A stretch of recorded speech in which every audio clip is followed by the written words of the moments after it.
As you all know, 97 people have been killed in flood in Assam, and currently 1.68 lakh people are still impacted. And it's not new. Let me just give you some previous records that I've found. 2016, 64 people died. 2017, 160.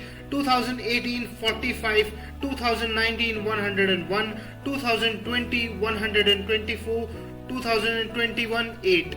And so on. So now you know it's not a new problem. And today we are going to understand what is the cause behind such massive floods in Assam and what could be the solution of it. Let's start. Firstly, Assam is the most flood prone area in India, and the reason is river Brahmaputra, because it tends to change its course a lot. And according to the researchers, Assam was hit by 8 or 8.5 magnitude of earthquake in 1950, which made this highly unstable water body more unstable, due to which Assam has faced many major flood incidents. At first, there are only few major incidents, like between 1950 to 2010, there are only 12 major flood incidents. But now, as you see, every year there is a major flood incident. Now you must be wondering what's the reason behind it. Well, there are several reasons. For example, deforestation or encroachment of wetlands, or climate change, or the failure of embankments. In this video, we are going to specifically talk about the fourth reason,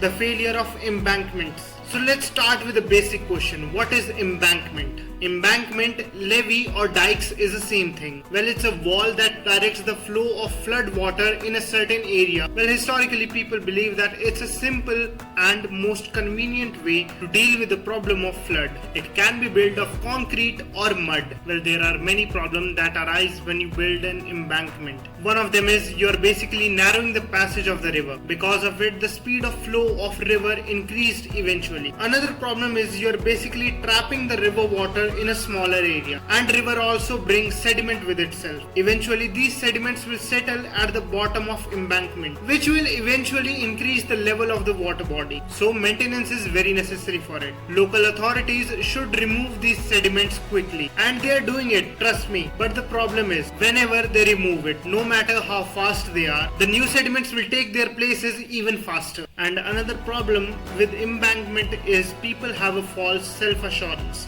Let me just explain you this. So basically, to understand this, you need to have an understanding of what is basically a floodplain. Let me just give you the idea of this as well quickly. So basically, floodplain is like a remaining area near the water body whenever some kind of flood occur.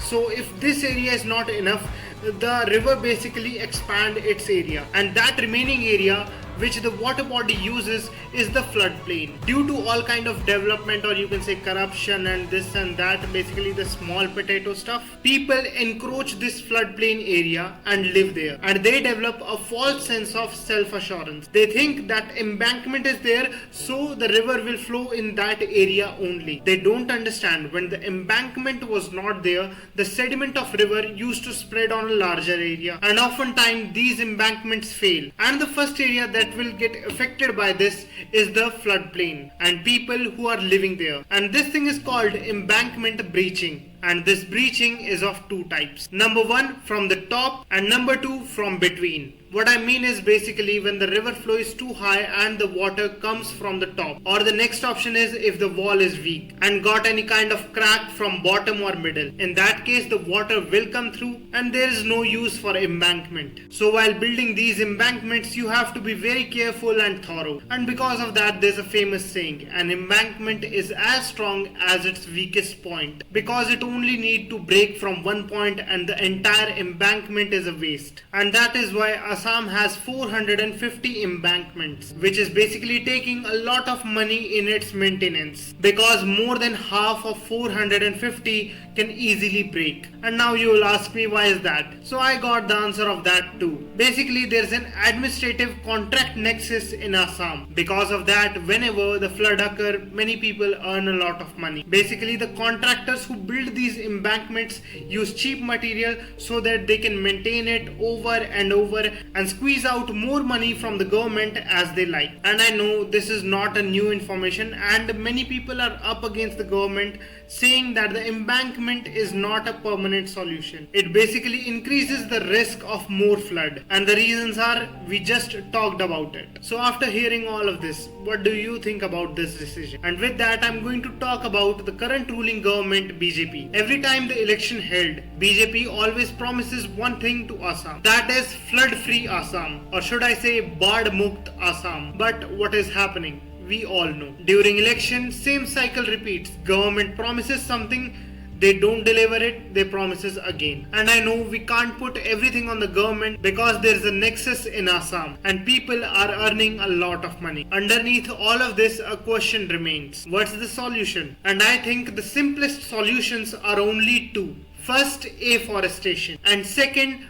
building high-rise platforms for the people who are getting affected by it, which will basically contain all the essentials and everything that people need to survive during flood. Government should encourage and aware people about the disaster management, because the only way to survive according to me is to coexist with the river, not just controlling it, because come on, you can't control the nature, no matter how powerful you are. Do let me know your thoughts in comments. I will see you around in next video.